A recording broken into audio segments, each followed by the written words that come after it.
കുടുംബകോടതി വിഷയങ്ങളുമായി ബന്ധപ്പെട്ട് വരുന്ന പുതിയൊരു വീഡിയോയിലേക്ക് എല്ലാവർക്കും സ്വാഗതം.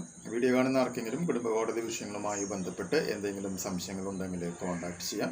WhatsApp number +91 79 94 97 14 19. ഒരു വട്ടം വിളിക്കാനുള്ള കൺസൾട്ടേഷൻ ഫീസ് 500 രൂപ ഗൂഗിൾ പേ ചെയ്യാം. നമുക്കെല്ലാവർക്കും അറിയാവുന്ന കുറച്ച് കാര്യങ്ങളുണ്ട്. അതായത് ഭാര്യയുടെ സ്വർണം ഭർത്താവ് ഭാര്യയുടെ സമ്മതമില്ലാതെ ഭാര്യയുടെ സ്വർണം പണയം വെച്ച് കഴിഞ്ഞാൽ അതൊരു ഒഫൻസായിട്ട് നമ്മുടെ കോടതി കണക്കാക്കാറുണ്ട്. അതുപോലെ തന്നെ ഭർത്താവിൻ്റെ വീട്ടുകാരും ഭാര്യയുടെ സ്വർണം വിറ്റു കളയുകയാണ് എന്നുണ്ടെങ്കിൽ ഭാര്യയ്ക്ക് ഭർത്താവിൻ്റെ വീട് അറ്റാച്ച് ചെയ്യാനോ പ്രോപ്പർട്ടി അറ്റാച്ച് ചെയ്യാനോ അവർക്കെതിരെ DV ആക്ട് പ്രകാരമോ അല്ലെങ്കിൽ നമ്മുടെ പണ്ടത്തെ IPC 498A അല്ലെങ്കിൽ ഇപ്പോഴത്തെ BNS 85, 86 പ്രകാരമെല്ലാം കേസ് ഫയൽ ചെയ്യാൻ പറ്റും എന്നൊക്കെ നമുക്ക് എല്ലാവർക്കും അറിയാവുന്നൊരു കാര്യമാണ്.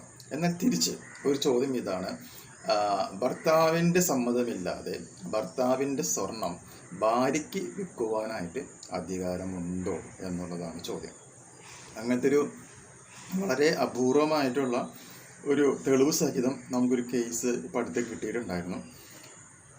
ആ കേസിൽ ഭർത്താവിൻ്റെ സമ്മതമില്ലാതെയാണ് ഈ ഭാര്യ ഈ സ്വർണം മൊത്തം വിറ്റിട്ടുള്ളത്. അങ്ങനെ വിറ്റു എന്ന് ഭാര്യയുടെ മൊഴി അഡ്വക്കേറ്റ് കമ്മീഷൻ്റെ മുമ്പിൽ നമുക്ക് രേഖപ്പെടുത്തുവാനും സാധിച്ചിരുന്നു.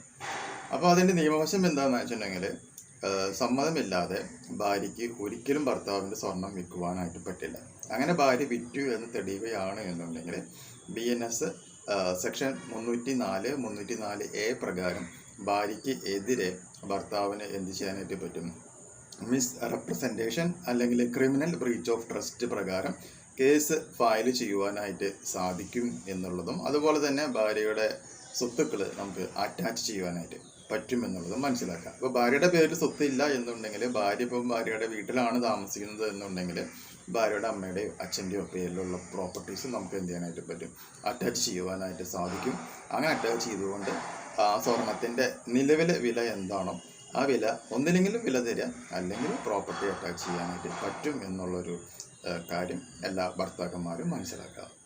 അപ്പോൾ നിങ്ങളുടെ സ്വർണം ഇതുപോലെ ഭാര്യമാർ വിറ്റിട്ടുണ്ട് എന്നുണ്ടെങ്കിൽ തീർച്ചയായും നിങ്ങൾക്കത് തിരിച്ചെടുക്കുവാനായിട്ടുള്ള അധികാരമുണ്ട് എന്നും അവകാശമുണ്ടെന്നും അതിന് കൃത്യമായ തെളിവുകൾ വേണം എന്നുള്ള കാര്യം കൂടി മനസ്സിലാക്കുക. സോ ഈ ഒരു ഇൻഫോർമേഷൻ നിങ്ങൾക്ക് യൂസ്ഫുൾ ആയിട്ടുണ്ടെങ്കിൽ തീർച്ചയായും നമ്മുടെ ചാനലിലേക്ക് ഒന്ന് സബ്സ്ക്രൈബ് ചെയ്യാം. തൊട്ടടുത്ത് കാണുന്ന ആ ബെൽ ബട്ടണും എനേബിൾ ചെയ്യാം. പുതിയൊരു വീഡിയോ ആയിട്ട് വീണ്ടും കാണാം. ബൈ.